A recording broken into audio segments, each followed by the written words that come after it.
Abhimanyu movies देखने वाले भाई सभी दर्शकों को पवन मलिक मोखरा की हाथ जोड़कर राम राम और नमस्ते। भाई आज हमारे साथ जो जुड़े हैं हमारे भाई सतीश आर्या जी गाज़ियाबाद से, हमारे भाई हरिंदर भाई और भाई सतवीर भाई मास्टर जी, तीनों अभिमन्यु मूवीज़ पे आज आए हैं। सबसे पहले तो आप तीनों का स्वागत है जी अभिमन्यु मूवीज़ पे। मलिक साहब बहुत बहुत स्वागत, बहुत बहुत धन्यवाद। और भाई मैं जैसा इनका परिचय आपको कराना चाहूँगा, जैसे हरिंदर भाई हैं और सतीश जी हैं आर्या जी, ये क्या है कि ये राइटर हैं, ये लिखते हैं और लिखना जहाँ से शुरू करा, जहाँ से इनको पहचान मिली वो भी बड़ी औखी चीज़ है। रामायण से इन्होंने लिखना शुरू करा, लिखी फुटकर रागनियाँ पहले बहुत सारी लिखी हैं, सभी किस्सों की रागनियाँ लिखी हैं, क्यों जी सतीश जी? जी, लेकिन अब जो मेन इन्होंने लिखा है वो रामायण का किस्सा लिखा है और रामायण कथा लिखी है। इस कथा में जो इन्होंने लिखा वो आप लोगों के सामने है। और ये जो कथा गाई ये हरियाणा के स्टार रागनी कलाकार सुरेंद्र गिगनाऊ ने शुरू में गाई, उसके बाद विकास ने भी गाई, क्यों जी? जी, विकास जी भी गाते हैं जी। तो सर एक बार तो मैं चाहूँगा आप तीनों हमारे जो दर्शक भाई हैं अभिमन्यु मूवीज़ को जो देखेंगे और आपके इस इंटरव्यू को भी सुनेंगे, उसको राम राम ठोक दो एक। राम राम जी, राम राम जी, सभी को राम राम जी। हाँ जी भाई सभी अभिमन्यु मूवीज सुनने वालों को हमारी तरफ से हाथ जोड़ के नमस्कार। और सबसे ये है हमारी प्रार्थना कि सभी इस चैनल को बहुत ज़्यादा लाइक और सब्सक्राइब करें। सभी को धन्यवाद। तो जी सबसे पहले मैं हरिंदर भाई आपसे जानना चाहूँगा कि ये जो आपने लिखने का काम शुरू करा, कब शुरू करा, कैसे मन में आए कि हम भी कुछ लिखें? नहीं, बड़े भाई साहब लिखते थे हमारे सतीश आर्या जी और हमारे गुरुजी कृष्णपाल जी। तो मुझे तो इस चीज़ में ज़्यादा नॉलेज भी नहीं ना ज्ञान है, लेकिन लॉकडाउन जैसे ये शुरू हुआ तो मास्टर जी मेरे पास में आए हैं कि भाई थोड़ा रागनी लिखेंगे और रामायण का इतिहास लिखेंगे। तो मास्टर जी कहने के बाद में मैंने शुरुआत की है रागनी की, तो उसी पर मैंने रामायण की रागनी शुरुआत की है जी। हरिंदर भाई क्या काम करते हो आप? भाई मेरी स्पेयर पार्ट्स की दुकान है गाड़ी के सामान की, और थोड़ी बहुत अपनी खेती बाड़ी कर लेते हैं जी। सतीश भाई नमस्ते। नमस्कार मलिक साहब। सतीश भाई आप क्या काम करते हो? मैं जी इंटर कॉलेज चलाता हूँ और खेती बाड़ी का काम है। खेती बाड़ी। और मास्टर जी? भाई का भी खेती बाड़ी का काम है जी। तो सतीश भाई कब से लिखना शुरू करा है? मैं जी प्रॉपर तो अभी पिछले लॉकडाउन से ही लिखना शुरू किया है, लेकिन पहले भी मैंने कुछ बातें लिखी हैं। जो हमारे बड़े भाई थे, भाई साहब के गुरुजी कृष्णपाल जी, वो गाते थे, पार्टी बना के उन्होंने गाया 15 साल करीब। जब भी हमने कुछ बात लिखी थी और ख़ुद ही गाई थी। लेकिन अभी लॉकडाउन में हमने विचार करा कि एक प्रॉपर किस्सा किसी कलाकार से गवाया जाए, तो हमने रामायण पे कुछ बात लिखनी शुरू कर दी। भाई ने लिखी, मैंने लिखी, करीब 38 रागनी रामायण में है जी। और भाई सुरेंद्र ने बड़े अच्छे तरीके से वो गाई हैं जी, आपने सुना होगा जी। अच्छा, लॉकडाउन काम आ गया जी। वो ऐसा था जी, स्कूल बंद हो गए, काम बंद हो गए, सब घरों में कैद हो गए। तो मैंने शुरू में इस कोरोना पे ही मैंने 4 रागनी बना के अपने चैनल पे छोटे से पे डाली थी, लोगों ने पसंद करी वो। फिर धीरे धीरे रुचि बनी तो रामायण का हमारा किस्सा याद आया कि इस पे कोई भी किस्सा रागनी नहीं है। रामायण पे फुटकर रागनियाँ तो पहले भी हैं, शायद पूरा प्रॉपर कथा नहीं थी। प्रॉपर कथा नहीं, किसी की भी कोई कलाकार ने नहीं गाई। तो हमने ये मान के कि एक कलाकार से हम इसको गवाएं और पब्लिक के लिए पेश करेंगे प्रॉपर। तो सतीश जी आपने फिर सुरेंद्र गिगनाऊ क्यों चुना कि भाई हम सुरेंद्र से ये रागनी गवाएं? वो ऐसा था जी, हमने शुरू में चुने थे रमेश कलावड़ जी, बहुत काफ़ी समय सुनते हैं, छोटे से शौक था हमें, सन 80-82 से ही सभी कलाकारों को हमने सुना। तो पुराने कलाकारों में ये भी मौजूद हैं, तो हमने सोचा कि इनसे एक प्रॉपर किस्सा गवाया जाए। हमारी बात भी होगी थी कि भाई आपका एक प्रॉपर किस्सा हो जाएगा और आपके माध्यम से पब्लिक में पहुँचे। तो वो कहने लगे कि मैं अभी पुराना हो गया हूँ, मेरे याद नहीं होगा, मैं बिना याद करे नहीं गाऊँगा, तो वैसे मैं आपकी रागनी गाऊँगा। वो गाते भी हैं हमारी रागनी। फिर विकास भाई से हमारी बात हुई, तो उस दौरान विकास जी की मम्मी थोड़ी एक्सपायर हो गई थी, वो टेंशन में थे, तो वो थोड़ा वहाँ से डिले होगा। फिर सुरेंद्र भाई से हमारी बात हुई, सभी टच में थे, तो सुरेंद्र ने किस्सा हमारा पकड़ा और बड़े अच्छे तरीके से वो गाया जी। कितना व्यूवरशिप कितनी रही जब रामायण का किस्सा वाचिंग में आया, यूट्यूब पे आया, तो लोगों ने कितना सराहा? बहुत सराहा जी। शुरू में चला किस्सा बहुत, अभी भी चल रहा, सुन रहे हैं लोग। लेकिन कुछ नई चीज़ थी सोचते हैं भाई सतीश आर्य है, हरिंदर सैलोत पता नहीं कौन है, कहाँ के कवि हैं, क्या ऐसे लिख के ले आए हैं, सुरेंद्र भाई ने ऐसे गा दिया। लेकिन जहाँ जहाँ से आप लोगों के संपर्क से आपने पब्लिसिटी की है और यूट्यूब पे चल रहा, तो अच्छे वो आ रही है हमारी। जी, तो अब मन है कुछ आगे भी कि यार अब तो लिखने लग गए और तो रामायण लिखें या महाभारत लिखें या कुछ और कोई नई चीज़, क्योंकि जो पुराने जो किस्से हैं वो तो सभी कवियों ने लिख करे, वही बातें वही दूसरे तरीके से बस वही बोल यहाँ वहाँ करके बना लिए जा रहे हैं। दादा लक्ष्मीर ने, मेर सिंह ने, सब ने वही चीज़ें लिख दी। तो अब कोई नई चीज़ आज के दौर की जो आज घटित हो रही हैं, ज़रूरी नहीं है कि हम कुछ वल्गर लिखें या गाएं, अच्छी चीज़ें आज भी हम कर सकते हैं। नहीं है जी, ऐसा जो प्रॉपर किस्से हैं वो तो बना ही चुके सभी लोग, उसमें कोई विशेष मुद्दे पे कोई बात आ रही तो हम बनाते हैं। जैसे मैंने महाभारत पे कई बात लिखी हैं, तो एक बात मैंने जो है भीष्म पितामह जब मृत्युशैया पे पड़े हुए हैं तो उस समय की मैंने लिखी कि कुरुक्षेत्र में कल्लर हो गए, खपे कई वीरों के दल, पड़े बाण सैया पे भीष्म भोग रहे प्रतिज्ञा फल। कि भीष्म पितामह बता रहे हैं कि मेरी प्रतिज्ञा का फल है जो मैं आज इसको भोग रहा हूँ। ऐसे मैंने कर्ण अर्जुन के युद्ध पर बनाई। कर्ण जब मर जाते हैं तो कुंती उसके शव पे आकर रोती है कि कर्ण मरा जब कुंती रोई, देख पूत की लाश, मात का रोना सुन के पांचों पांडव हुए दास। तो ये प्रॉपर किस्से ना बना के कहीं कहीं से जो एक बात ऐसी ली है उस समय की। उसके अलावा हमने महाराणा प्रताप का किस्सा भी हमारा चल रहा है, हम उसको प्रॉपर किस्सा बनाएंगे महाराणा प्रताप का। और फुटकर रागणियाँ भजन वो तो हमारे चल रही हैं जी, जो विशेष मुद्दों पर आते हैं, जो सामाजिक मुद्दों पर आते हैं जी। नहीं, ये सतीश जी कहना मतलब ये है भी थोड़ा स्वाद सा भी आगे लग है। हाँ जी बिल्कुल आगा जी, पब्लिसिटी आप लोगों के माध्यम से हो रही है। और जिसकी कविताएं विकास जैसे कलाकार सुरेंद्र जैसे कलाकार गा रहे हैं, तो एक आत्मसंतुष्टि होती है कि इतने बड़े कलाकार हमारी कविताएं को गा रहे हैं पब्लिक के लिए। सतीश भाई, जैसे कि अभिमन्यु मूवीज पर आप इंटरव्यू देखते रहोगे, हमारी थोड़ी सी आदत है, हम कड़वी चीज़ों पे एकदम से आ जाता हूँ मैं, और वो बोल भी देता हूँ, लोगों को कई बार बुरा भी लगता है। क्या किसी कलाकार ने गाने के लिए डिमांड भी करी, मनी भाई लेंगे भाई गा देंगे? नहीं ऐसा कुछ नहीं करा जी। हमारी तो जैसे आपसे मित्रता है, भाईचारा, ऐसे ही सभी कलाकारों से भाईचारा। कोई डिमांड उन्होंने हमसे नहीं की और हमने अपनी तरफ से उन्हें खुश करा बतौर इनाम और एक भाईचारे की तरह से। ऐसा कुछ हमारे बीच में कोई लेन देन का कोई समझौता नहीं है। मान लो कल ने अपने इस अभिमन्यु मूवीज पे इस छोटे से इंटरव्यू को देख कर किसी और कलाकार का आपसे संपर्क करने का मन बना, जिसको आप शायद पहले नहीं मिले हो, तो वो कोई किस्सा लिखवाने की कहे या इसी में से कुछ रागनियाँ गाने की कहे या कोई नई रागनी आपसे मांगे तो भी देंगे जी। अभी वो मलिक साहब हैं, अमित मलिक जी, उनके फ़ोन आए हमारे पास, उन्होंने रागनी मांगी। हमारे इधर की प्रियंका चौधरी हैं, उनके हमने रागनी भेजी हुई है। प्रीति चौधरी के यहाँ भेजी हुई है रागनी, और कलावड़ जी के यहाँ भेजी हुई है। कोई मांगेगा बात लिखेंगे जी, और उनका काम है पब्लिक के सामने पहुँचाना, हमारा काम है लिखने का जी। अच्छी बात लिखेंगे। सतीश भाई, जैसे क्या है कि मैंने वैसे बैठे थे तब भी ये बात आपको बोल रही थी कि भाई आप सारे भाई उत्तर प्रदेश से हो और रागनियाँ आप हरियाणवी लिख रहे हो, बिल्कुल हरियाणवी टच लिख रहे हो, तो सर कैसे पॉसिबल हो पा रहा है कि आप अपनी लैंग्वेज को कैसे सुधार में लेके आते हो प्रॉपर हरियाणवी लिखने के लिए? राज मलिक साहब, हरियाणा तो बाद में बना, पहले तो सब एक ही स्टेट था। और जो रागनियों का जहाँ तक भी हमारे याद में बुजुर्ग बताते हैं, हमारे क्षेत्र से ही रागनियों का एक गाँव जावली गांव पड़ता हमारे यहाँ पे, तो वहाँ से सांग की स्टार्टिंग है जो धीरे धीरे पूरे क्षेत्र में फैल गई।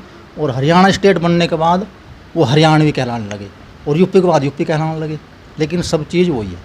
और हम तो शुरू से ही हरियाणवी से जुड़े हुए हैं, लैंग्वेज भी वो और गाने का लहजा भी वही है। जब हम गाते थे, हमारे भाई गाते थे पुराने किस्से सारे, उनके कम से कम 1000 रागनी याद थी और गाते थे, सारी हरियाणवी गाते थे। आप भी गाते हो? हाँ जी, मैं गाता हूँ। तो सर आपने अपनी रागनियाँ खुद भी गाई हैं? हाँ जी, गाई हैं। अब भी गाते हो? गा लें जी, अब तो ऐसा ही शौक के लिए गा रहे हैं, बाकी प्रोफेशनल नहीं गाया हमने कभी। जी जी। मंचों पे चढ़ के गाने की कोशिश नहीं करी?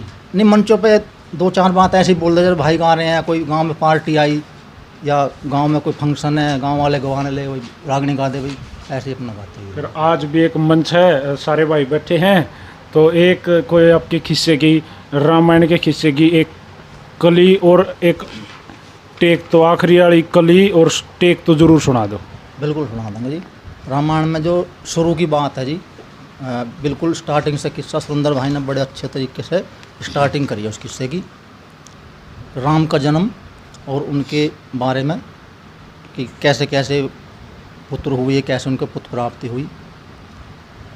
अवधपुरी के राजा दशरथ की जग में अमर कहानी थी, कौशल्या के कई सुमित्रा जिनकी प्रिय रानी थी।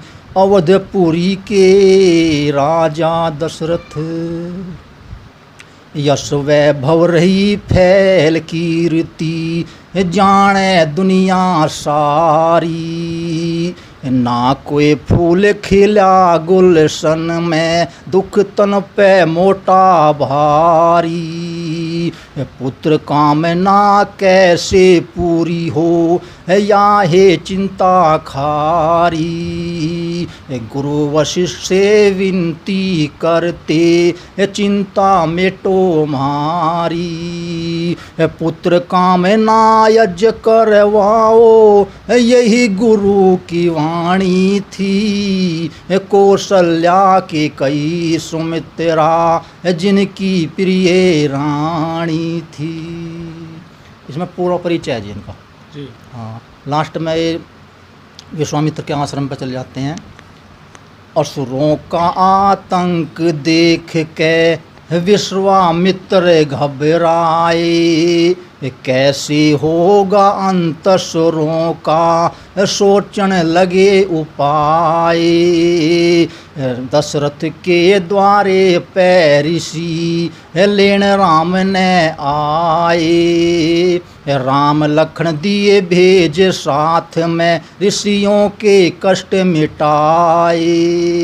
सतीश हरिंदर प्रेम में भर के कथा राम की गाणी थी। अवधपुरी के राजा दशरथ जिनकी प्रिय रानी थी।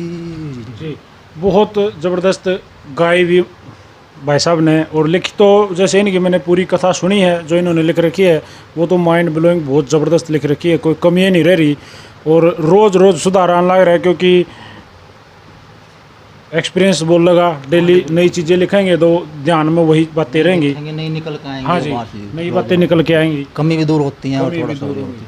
तो जी एक बात मैं जानना चाहूँगा, जैसे आपने आपका और हरिंदर भाई का नाम एक साथ लगभग रागनियों में लिया है, तो जैसे भाई मान लो हरिंदर जी ने कोई बात सोची, उनके दिमाग में कोई बात आई, तो वो क्या आपके पास आता है कि भाई सतीश जी भाई मैंने ये चीज़ मेरे मन में आई है, इसको देखो इसमें क्या कमी है, या आपके मन में आती है तो आप इनको दिखाते हो? बिल्कुल आते हैं जी। जो बात मैंने लिखी सबसे पहले मैं इनको सुनाता हूँ, जो बात नहीं लिखी वो हमें सुनाते हैं। उसमें कोई त्रुटि हम आपस में संतुष्ट हो जाते हैं तो ठीक है। जो कोई शब्द है मैं इसको बताता हूँ, कोई तुकबंदी है मिस्टेक है ये हमको बताता है, दोनों मिलकर बनाते हैं जी। कुछ में हमारी छाप मिलकर लगी हुई है और कुछ में अलग अलग लगी हुई है। कुछ में अलग अलग। तो जी जैसा कि मैंने पहले बताया था भाई, हरिंदर भाई और सतीश आर्या जी गाज़ियाबाद से, और गाज़ियाबाद मैंने वैसे बोल दिया, गाज़ियाबाद के साथ में इनका गांव है, एक बार बताना प्लीज़। अटोर नंगला गाँव है जी, अटोर नंगला फिरोज मोहनपुर, गाज़ियाबाद डिस्ट्रिक्ट, उत्तर प्रदेश।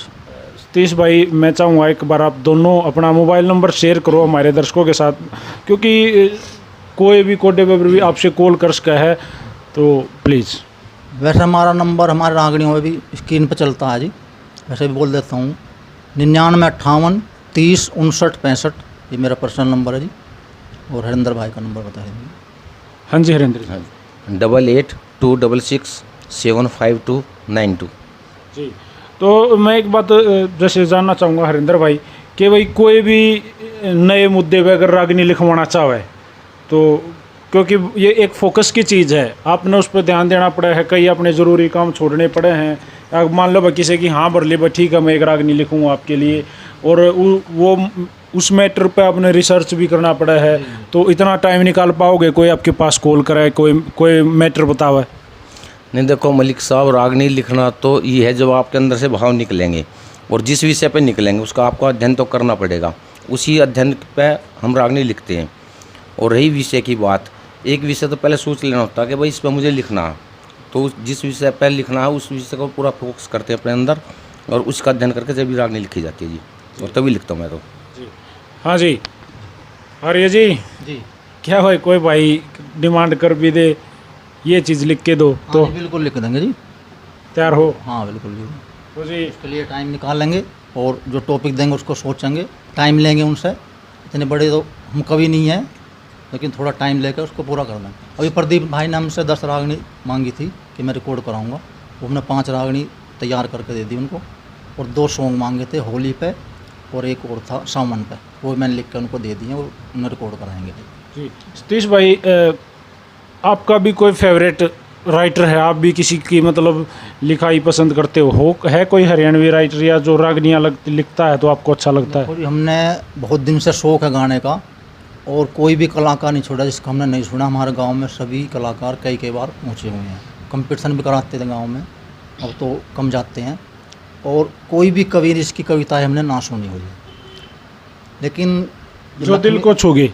कुछ लक्ष्मी चंद तो उनसे तो तोड़ है ही नहीं, लेकिन हमारे यहाँ के कवि हैं पृथ्वी सिंह बेधड़क जी, उन्होंने सुना होगा आपने नाम। बिल्कुल। हाँ, लेकिन उनकी जो कविताएं है वो रागनी लहजे की कविताएं नहीं है, उनकी छोटी छोटी 4-4 लाइन 8-8 लाइन, वो जो समाजी गाते थे ना, आर्य समाज के जो भजन उपदेशक, उनके लिए है, लेकिन उनका भी तोड़ नहीं है जी।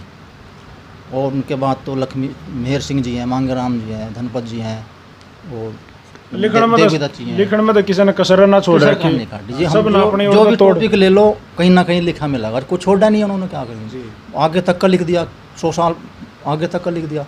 सतीश भाई, ऐसा मन है कि भाई आगे हम कोई किस्सा या कुछ अच्छी रागनियाँ लिखें तो फलाना कलाकार गावे, क्या मेरा वो इस इंटरव्यू में सुने भी तो उस चीज़ पर अगला ध्यान भी दे। हरिंदर भाई, सोच के सही सही बताना कौन सा कलाकार मन है कि अब फलाना तुम्हारी गावे। देखो जी, हम तो चाहते हैं सभी कलाकार भाई हैं अपने, सभी गांव हैं, पब्लिक के लिए जो कुछ लिखा हमने वो पब्लिक में पहुंचा, सभी के माध्यम से पहुंचा। अब किसी एक का नाम लेना कि वही गांव है तो ऐसा तो कुछ नहीं है, कोई भी गांव है, सबके लिए। मेन चीज़ है मलिक साहब जो सभ्य गा रहा है, समाज में सभ्य तरीके से गाए, वो सबसे बेस्ट है। और ख़ास तौर से मैं तो विकास जी का बड़ा धन्यवाद करूँगा जिन्होंने हमें ये लाइन दी और जो हमारे अंदर त्रुटि ही उनको दूर किया। और रही सुंदर भाई ने हमारा रामायण किस्सा गाया, तो उनके लिए बहुत बहुत धन्यवाद है, और बहुत अच्छे तरीके से किस्सा गाया। और रही और कलाकारों की बात, तो जो भी सभ्य गाओ उसके लिए अच्छा लिखेंगे और अच्छी शब्दावली के साथ में हम उनको देंगे जो भी लिखेंगे। तो यही कामना करेंगे जो भी गाने वाला हो अच्छी बात सुनाए, शुद्ध बात सुनाए। जी, कहने का मतलब ये हो भाई कि छोड़ता नहीं होना चाहिए। हाँ, अच्छा गाना गाओ, व्यवहारिक गाना गाओ, जो आप हाँ परिवार में बैठ कर अगर उस गाने ने सुन सको, ऐसा गाओ कि भाई कि तो कूण में बैठ कर हेडफोन लगा कर ना सुनना पड़े। हाँ, आप अपने परिवार में बेधड़क उस रागनी को बजा सको, ऐसा गाना होना चाहिए, ऐसा ही लिखना चाहिए। और सबसे बड़ी बात जो भाई साहब ने कही, भाई कवि तो नहीं सोचा है भाई मेरी रागनी सब गाँव है, सेम इनकी बात है और ये सही भी है अपनी जगह पे। तो मैं सभी कलाकार भाइयों से एक रिक्वेस्ट करना चाहूँगा कि भाई जितने हमारे भाई गाने वाले हैं, जैसे अमित भाई ने इनसे संपर्क करा, अमित मेरा अच्छा मित्र है, सारे अपने अच्छे मित्र हैं, तो सभी संपर्क करो। अगली बार जब मेरी सतीश जी ऐसी बात हो तो ऐसा महसूस होना चाहिए कि ये नुकम सब तो मेरी बात हो ली और मेरी गाऊंगे। और मैं ये बात सिर्फ सतीश जी के लिए नहीं कह रहा या हरिंदर भाई के लिए नहीं कह रहा, सभी लिखने वालों के लिए कह रहा हूँ। उनको मान सम्मान देना आप लोगों की जिम्मेवारी है। आप लोग उनकी गाओगे तो वो ऊपर आओगे। और जो प्रतिभा की बात है ना, वो हमारे एरिया में उत्तर भारत में प्रतिभा की कमी सतीश भाई नहीं है। एक से एक अच्छे लिखने वाले हैं, सारे बढ़िया लिखने वाले हैं, सिर्फ उनको मौका देना पड़ा है। पुराने कवियों के दम का 13 हैं, उन्होंने तो कलम तोड़े रखी है, लेकिन नए कवियों को भी मौका दो कि ये भी पुराने हों। कल न जब दौर दूसरा हो तो इनका नाम भी इज्जत से लिया जाए।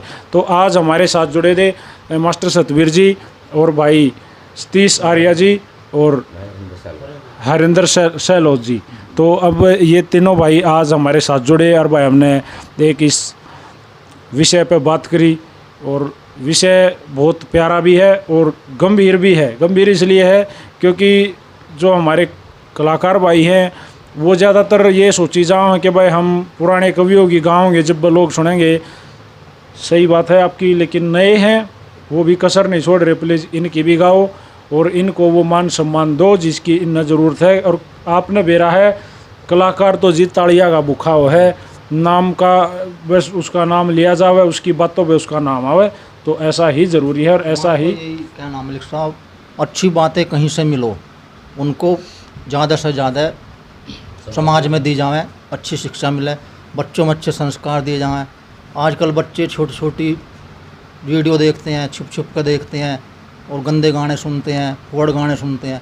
उनमें ऐसे संस्कार हों कि अच्छी बातें भी सुनो, चलो उनको सुनो, कुछ तो सुनो। कुछ तो हमारे भारत का भी रहा है, सारा वेस्टर्न हो गया, वेस्टर्न होगा सारा। वो हमारी जो पीढ़ी है उनको उनका जो शोषण कर रहा है, मानसिक, नैतिक, चारित्रिक, शारीरिक सब तरह शोषण कर रहा है। ये हमारे बुजुर्गों की कमी है जी। और मैं कलाकार भाइयों से, कवि भाइयों से बोलूँगा कि अच्छी बातें लिखें, समाज की बातें लिखें और अपनी संस्कृति को बनाए रखें, ये मेरा सबसे प्रार्थना है। बिल्कुल साफ सी बात है। मैं विज्ञान के विरोध में नहीं है कि भाई नई नई टेक्नोलॉजी आई है वो हमारा नाश करे, नहीं। हमारे संस्कार जैसा हम सिखाएंगे वैसा ही बच्चे करेंगे, तो उस पर थोड़ा सा फोकस करो। और बचाना है, संस्कृति बचानी है और भारत देश स्वच्छ रखना है, तो भाई थोड़ा से जो भारत की पुरानी सभ्यता है उस पर ध्यान दो। हाँ, बस यही हमारी रिक्वेस्ट है। तो जी आप तीनों को मैं सबसे पहले तो धन्यवाद देना चाहूँगा, जो आज इस गरीब की झोपड़ी में आने का आपने बहुत अच्छा लगा मैंने। और आज का जो मेरा दिन है वो मैं बहुत अच्छा मान रहा हूँ। और नौमी का दिन है, कढ़ाई थी घर में, आप लोग पधारे हो ना, तो जैसे भगवान आ गया मेरे घर में। थैंक यू वेरी मच साहब, आपका बहुत बहुत धन्यवाद मलिक साहब, आपका और सभी सुनने वालों का जी। भाई सतीश, थैंक यू सर, बहुत बहुत धन्यवाद मलिक साहब। और मास्टर जी आप भी स्पेशल, और नेक्स्ट टाइम आओगे तब मैं इस चीज़ को प्रॉपर मानूंगा कि आप मेरे मित्र हो। अगले टाइम जब तक नहीं आओगे तब तक मित्रता पक्की नहीं है। अगले टाइम भी आएंगे और हमेशा आते रहेंगे आप। बिल्कुल सतीश भाई, मित्रता ही कच्ची बिल्कुल है, मित्रता दिल से है मलिक साहब, पकाओगे जब अगले टाइम बिल्कुल आएंगे जी। तो भाई जैसे कि तीनों का मैंने परिचय दिया, हरिंदर भाई, मास्टर जी और सतीश भाई, आज एक छोटा सा प्यारा सा इंटरव्यू भी मैंने मूवीज़ पर हमने कराया। और भाई किताबें का जो मामला है वो, ये हमारे पिताजी हैं जी, हमारा परिवार उड़ारिया समाज से- किताबों की तो कमी नहीं है, ये थोड़ी सी तो लेके आ रहे हैं भाई। ये जैसे रागनियों की भरी पड़ी हैं। बैग में है, और घर पे भी हमारे भाई थे, वो बहुत बड़ी उस समय पे सील के जी बिल्कुल कॉपी बिल्कुल। सील के उन्होंने रागनी लिखी, सारे किस्से लिखे उसमें, और करीब 1900 रागनी उनके कंठस्थ थी, बिल्कुल बिना देखे गाना। अब भी हमारे पास रखा हुआ है। और ये हमारे बनी हुई डायरी जी में रखे हुए हैं। हमारे दादाजी थे, वो भी पृथ्वी सिंह बेदड़क को सुनते थे, समाजियों को सुनते थे बहुत ज़्यादा। और हमारे पिताजी भी आर्य समाज से जुड़े हुए हैं जी, भजनों के, तो वो लिखते रहते हैं थोड़ा थोड़ा। ये पुस्तकें उन्होंने बना रखी हैं, अच्छे विचार लेते हैं, जगह जगह से कुछ अपने लिखते हैं, बेरा नहीं खड़े, निःशुल्क वितरित करते हैं जी। बेरा नहीं खड़े के बढ़िया चीज़ देखण नर पढ़न नर सुनन नर मतलब मिल जाए, तो जहाँ से अच्छी चीज़ें, जहाँ से ज्ञान मिलता दिख ले लो भाई। प्लान चलता रहता जी रफडारी में, आपसे कुछ मिला, आपके न्यूज़ से कुछ मिला, अखबार से कुछ मिला, कहीं से भी कुछ मिला। देखो मैं तो सबसे बड़ी चीज़ तो ये निःशुल्क बांटते हैं जी। ये ये 11वां संस्करण है जी। ये इससे पहले 10 से कुछ हो गई हैं, और हजार छाप के सबको निःशुल्क, जो पात्र हैं पढ़ने के योग्य हैं उनको देते हैं जिनसे। और जब मुझे कोई पुस्तक देता है पढ़ने के लिए, तो भाई मैं अपने आप को धन्य मानता हूँ कि उन्होंने अपनी पुस्तक को, जो उन्होंने लिखी है, जो उन्होंने पूरा जीवन संघर्ष करके अपना टाइम निकाल के रातों को जाग के कोई चीज़ लिखी है। और आज वो पवन मलिक को इस लायक समझा है कि पवन मलिक इसको पढ़े, तो मैं धन्य हूँ जी। और आपका तो मैं एहसान अगले जन्म में उतारेंगे, इनकी बार नहीं। तो सदा मित्र रहती हैं जी कोई अकेला, उसकी पुस्तक सबसे बड़ा मित्र है जी। आज हम आप साथ साथ बैठे हैं, कल भगवान न करे पिछड़ जाए कोई बात, लेकिन ये हमेशा मित्र रहेंगी जी। सबसे बड़ा मित्र पुस्तक होती है जी, हमारे को जो बताते हैं। और एकांत का सहारा भी होती हैं। अपने दोस्त हैं कोई जो भी एकांत में कोई है, पुस्तक उठाओ, उससे अपना शेयर करो, साझा करो। जी बिल्कुल। मैं बहुत सारी जगह जाता हूँ या कोई भी मेरे पास आता है तो मुझे पुस्तकें उपहार में मिलती हैं, तो मुझे इतनी खुशी हो है मास्टर जी, ये खुशी बयां करने लायक नहीं है। रियल में मैं बहुत खुश होता हूँ कि वो मुझे खुश होकर ये कहता है, पवन भाई प्लीज़ ये हमारी किताब है, ये हमने कुछ लिखे हैं, आप इसको पढ़ना। तो मैं अपने आप को वहाँ धन्य मानता हूँ, चाहे कोई भी मेरे को ये बुक देवा है। और मैं जैसे तैसे जिस भी समय फ्री होता हूँ मैं खुद भी पढ़ता हूँ और अपने बच्चों को भी पढ़ाने की कोशिश करता हूँ। तो जी ये तीनों भाई यूपी से चल के, उत्तर प्रदेश से चल के आज हरियाणा में रोहतक में आए, इनका तहे दिल से धन्यवाद है। हरियाणा की भूमि पे आपका स्वागत है सर, और थैंक यू वेरी मच। और आप लोग लिखते रहो, दिन दुगनी रात चुगनी रागनियाँ कथाएं किताबें भरते रहो, और आप लोगों की इस माध्यम से लोगों तक अच्छी अच्छी बातें जाएंगी तो समाज में सुधार भी होगा। थैंक यू सर जी। भजन भी लिखते हैं, जो आर्य समाज के प्रचारक हैं वो हमारे भजन गाते हैं जी। आर्य समाज के प्रोग्राम में। जी, जिसका अध्यात्म में ध्यान हो जाता है ना जी, वो कुदरती है उसकी कलम उस टाइप चलने लग जाओ है, क्योंकि जो जिसा होगा वो उसाए करेगा, जिसे उसमें गुण होंगे वो उसाए करेगा। क्योंकि अब हरियाणा में तो या यूपी में या उत्तर भारत में या पूरे वर्ल्ड में आज ऐसा हो रहा है कि वर्गल चीज़ें जो खराब चीज़ें हैं उन पे लोग ज़्यादा ध्यान दे रहे हैं। तो ये हमारा एक संघर्ष चल रहा है उनके खिलाफ, क्योंकि क्या हो रहा है कि वो लाखों की संख्या में है और हम 10-5। हाँ, बुरी चीज़ या ऐसी चीज़ जो युवा पसंद करते हैं बहुत जल्दी फैलती हैं, लेकिन अच्छी चीज़ को लोग ग्रहण नहीं करते, वो दमन हो जाता है, कम फैलती हैं जी। इसमें आप लोगों का सहयोग काफ़ी सराहनीय है कि आप जो है इस काम को कर रहे हैं, निस्वार्थ कर रहे हैं, तो पब्लिक के लिए बहुत अच्छा कार्य है। बहुत बहुत धन्यवाद मलिक साहब। नहीं, हम लगे रहेंगे भाई और इन्हें इसमें सपोर्ट करेंगे सभी भाइयों को, और आप भी इन भाइयों को सपोर्ट करिए। और इनकी जो रागनियाँ हैं, जो इन्होंने अच्छी अच्छी बातें लिखी हैं, उनको पढ़ो पहले तो आपको अच्छी लगे, आपके मन में कुछ जागे कि भाई अच्छी चीज़ लिख रखी है, तो इनसे संपर्क करो और उसको गाओ। तो भाई सभी भाइयों को, इन तीनों भाइयों की तरफ से और मेरी तरफ से भी हाथ जोड़ कर राम राम। जय हरियाणा, जय हरियाणवी, जय हिंद।